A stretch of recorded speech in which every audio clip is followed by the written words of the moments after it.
সবাই ভালো আছেন। আজকে রান্না করব দুন্দুল দিয়ে, সরি দুন্দুল না, কি কয়, ঝিঙ্গা, ওই যে কাটা কাটা হয় যেগুলো আর কি, দুন্দুল দিয়ে মাছ দিয়ে রান্না করব।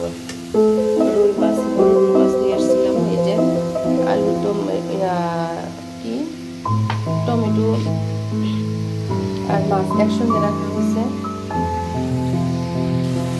আর এগুলি ভালোভাবে কষাই, না কষালে তো খেতে মজা লাগে না।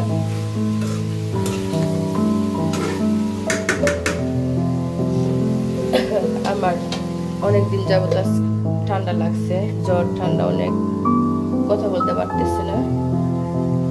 আজকে আবার শুরু হয়েছে।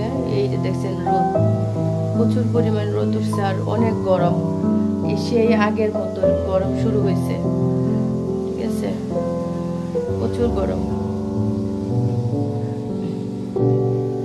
শুটকি রান্না করবো, শুটকিগুলো ভালো করে ধুয়ে রাখছি, শুটকি রান্না করবো। আর এই যে একটা শাক দেখাই, এই শাকটা কে চিনেন?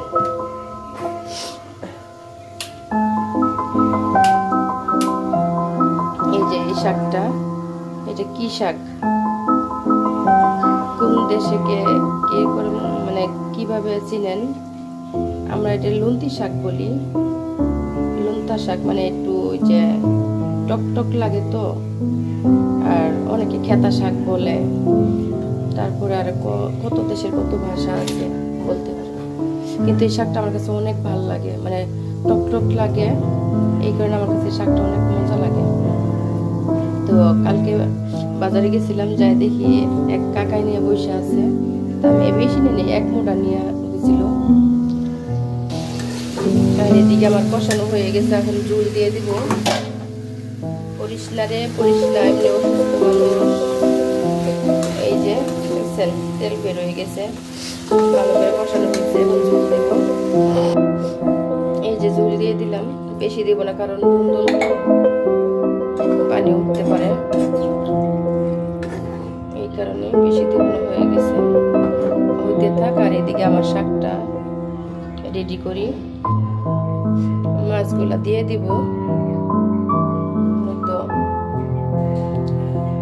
হালকা পাচ্ছি তো সিদ্ধ কম হবে, আবার মাছগুলা দিয়ে দিব, একে একে বিছাই দিয়ে দিই।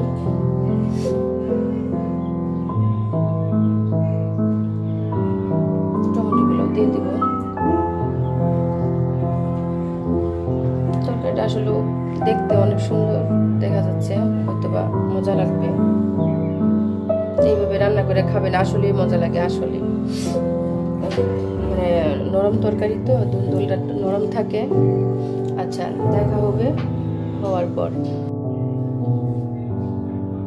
এই যে মজার জিনিস, শুটকি তরকারি, পুঁই শাক দিয়ে শুটকি রান্না করছি। আর এই যে সেই শাক ভাজি, একটু খাই। হ্যাঁ,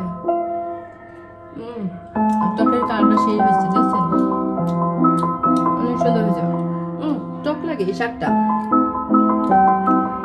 অনেক টক, অনেক টক। আর বেশি পছন্দের খাবার আমার এটা, এই যে এটা দারুণ মজা।